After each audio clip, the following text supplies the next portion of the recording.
up, my people? Today we are talking about the origins of gaslighting. Where did it all come from? Where did it begin? Perhaps if we understand the mysterious circumstances of its birth, we will be able to figure it out once and for all.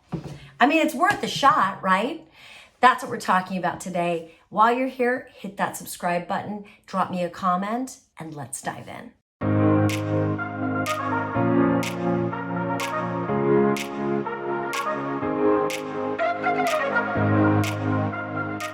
Okay, ooh, I'm sliding around here. Okay, so let's talk about what are the origins of gaslighting? Where did it all begin? And that conversation, actually, there's two ways to answer that. When did the term gaslighting begin? It began when Ingrid Bergman was in a film called Gaslight that actually came out in the 40s, but took place in the Victorian era when, they didn't have electricity, and the way that houses were lit were via lamps that worked on gaslight, right? It was referring to a strategy that the bad guy used in the film to convince Ingrid Bergman's character that she was crazy. Long story short, spoiler alert, if you want to see Gaslight, you should see it. But to make a long story short, the bad guy was after the main character for her money. In order to get her money, he needed to get her into an insane asylum so that he could live off her cash, you know what I'm saying? And so he kept messing with Ingrid Bergman's sense of reality. She started questioning her sanity. He would intentionally lower the gaslight, and then she would be like, it's so dim in here. And then he would turn them back on and be like, what are you talking about? Dude, are you crazy? Right? It is a great movie, and I think she might have won the Oscar for it that year, but that term thereafter became shorthand for when someone is trying to manipulate and abuse you, or talk you out of your version of reality, or talk you out of a very legitimate reaction to something. That's where the term originated from. But listen, gaslighting as a strategy has been around since, the Homo sapiens beat out Neanderthals in the great cage match that was human evolution, right? Humans use gaslighting as a way to get what they want, period. Right? I mean, human history is riddled with examples of this, right?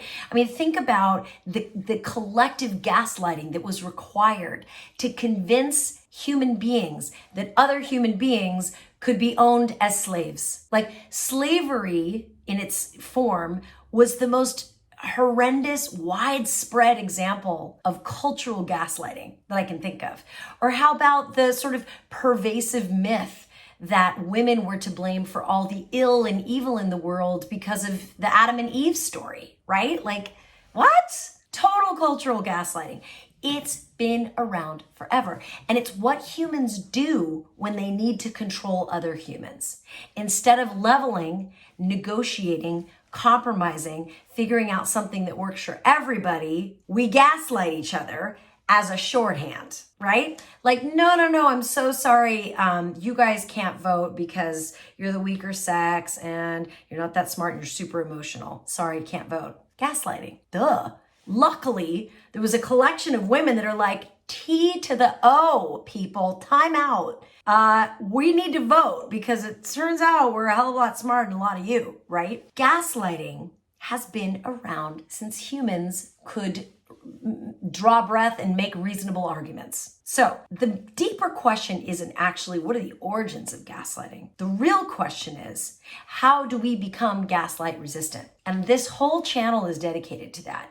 But if you're asking yourself, where did gaslighting come from? Why did we start doing it? In the sort of present moment sense. Like, let's say you and I have a great philosophical debate about like all the different ways we've historically gaslit each other throughout all of time. That's an interesting, intellectual exercise, but it doesn't actually get to the bottom of the question behind the question. And if you're Googling, what's the origin of gaslighting? What you're really trying to say is someone I respect a lot, or someone I love a lot, or someone I'm dependent on a lot is gaslighting. And rather than be pissed at them and be like, what a jerk face McGee, instead, I'm going to try and understand why they're doing it, which is a beautiful impulse in a lot of ways. It really, really is. And it is a good question. What is the origin? It's not the question. The question is, what are you going to do about it? because I can tell you the origin. Whoever's gaslighting you learned how to influence, to affect change, to get their needs met. And the only way they learned to do it was gaslighting. They were never equipped with the skills to have a hard conversation, to negotiate something, to ask out in the open for what it is you need. Instead, they're using shame and guilt and manipulation and gaslighting. It's like, it's the perfect storm of things to get the outcome they want instead of just having the hard conversation. And then along come you or me, and we're being gaslighted and we're like, oh my God, I feel crazy. What do I do about this? Well, number one, you're gonna go back and watch videos, right? How to recover from gaslighting, how to tell if I'm being gaslit. There's a million resources on this YouTube channel for you. But I also want you to develop the scripts and strategies for saying, time out, I'm so sorry, I'm not gonna let you talk me out of my version of reality. Time out.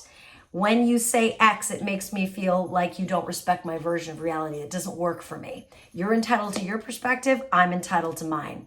We can negotiate, willing to negotiate with you. What I'm not willing to do is disregard what I know to be true, right? What I want you to really do is work on scripts and strategies. Look, my dog just joined us. There's Bo. Look at this. This is the behind the scenes of Bronwyn headquarters. I know, fun, right? In fact, drop me a comment if you love behind the scenes and I can give you more of that. But anyway, my point is, rather than asking these intellectual questions, these conceptual questions, like what's the origin of gaslighting? I would rather you spend your time learning skills. Go through these videos, pick up some scripts and strategies. I love a timeout.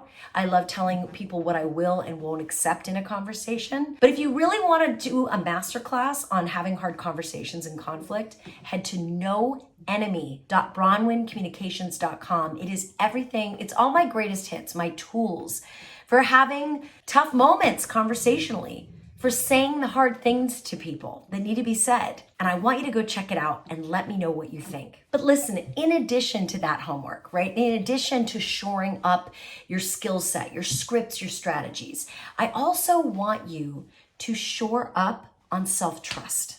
I really want you to consider keeping an audio diary, right? Using your voice app notes or journaling, something that allows you to write down your life as you experience it. Conversations with people that are tricky, slippery people as you remember them.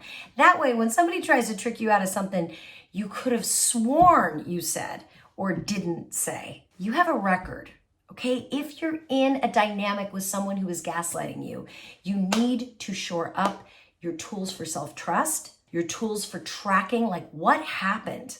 You also might want to consider finding friends that can be sounding boards, that can tell you, like, am I crazy or is this not okay? Find high quality people. Maybe it's at your church, in your community, at your school, whatever.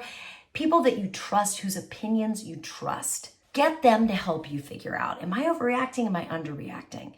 Enlist the help of people you respect and admire.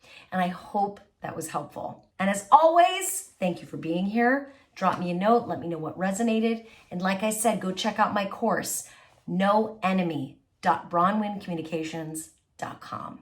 And I'll see you next time. Shine on.